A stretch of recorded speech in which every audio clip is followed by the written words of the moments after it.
Everyone, welcome back to my another video. তো কেমন আছো তোমরা সবাই? আলহামদুলিল্লাহ, আমি তো খুবই ভালো আছি। তো আজকে তোমরা আশা করি দেখেই বুঝতে পারছো যে আমি কোথাও যাচ্ছি। তো হ্যাঁ, আমি ফাইনালি যাচ্ছি আমার বাবার বাড়ি। মানে অনেক দিন পর, প্রায় 7 থেকে 8 মাস পর আমি আমার বাবার বাড়ি যাচ্ছি।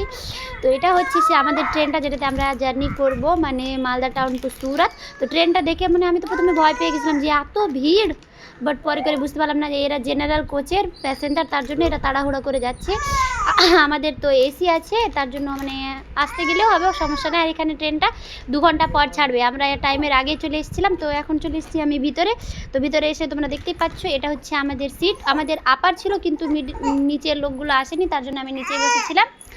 তো তোমরা অনেকেই হয়তো ভাবছো যে আমি আমার বাবার বাড়ি যাব বললাম, তো ট্রেনে কেন? তো হ্যাঁ, আমার বাবারা মানে আমার মা বাবা অনেক দিন থেকেই গুজরাটে থাকে, মানে গুজরাটের সুরাতে আমার বাবা ওখানে কাজ করে। তো সেই জন্য মা আর ভাই ওখানেই থাকে। আর আমরা 2 বোন, আমাদের তো বিয়ে হয়ে গেছে, তার জন্য আমরা এখানেই থাকি। তো আমার মেয়ে হওয়ার পর থেকে আমি যাইনি, তার জন্য যাচ্ছি আজকে প্রথমবার। মানে আমি গিয়েছি 3 বার, কিন্তু মেয়ে হওয়ার পরে প্রথম যাচ্ছি মেয়েকে নিয়ে। তো ফাইনালি আমাদের ট্রেন ছেড়ে দিয়েছে তো মালদা থেকে। তো তোমরা এই এলাকাগুলো চিনতে পারছো কি না বলো তো দেখি কমেন্টে। এটা হচ্ছে আমাদের মালদা পেরিয়েই গ্রাম আর কি, সুজাপুর আশেপাশেই হবে। এখানে আমার মেয়ে জানালা দিয়ে সব কিছু দেখছিল। তো ট্রেনে উঠেছি, আর কোনো কিছু না খেয়ে হয়। তো প্রথমেই আমরা উঠেই নিয়েছিলাম এই যে চানা বা চাট, যেটাকে আমরা বলে থাকি গ্রাম্য ভাষায় বাবু চাট। তো সেটাই নিয়েছিলাম। এগুলো আমাকে বেশ খেতে ভালো লাগে। খেতে আর বাইরের দৃশ্য দেখতে তো বেশ ভালোই লাগছিল। আমি ওয়েট করছিলাম যে কখন আমাদের কালকাপুরের বাদ আসবে, মানে আমাদের কালীচকের রেলগেট, সেই ভিউটা। মানে আমি ভেবেছিলাম যে কোনো একদিন আমি ট্রেনে বসে থাকবো আর এটা ক্রস করবো, সেটার জন্য। তো এই মাদ্রাসাটা তোমরা চিনতে পারলে কিনা বলো দেখি। এটা খালতিপুরের মাদ্রাসা, আর এটা হচ্ছে খালতিপুর স্টেশন।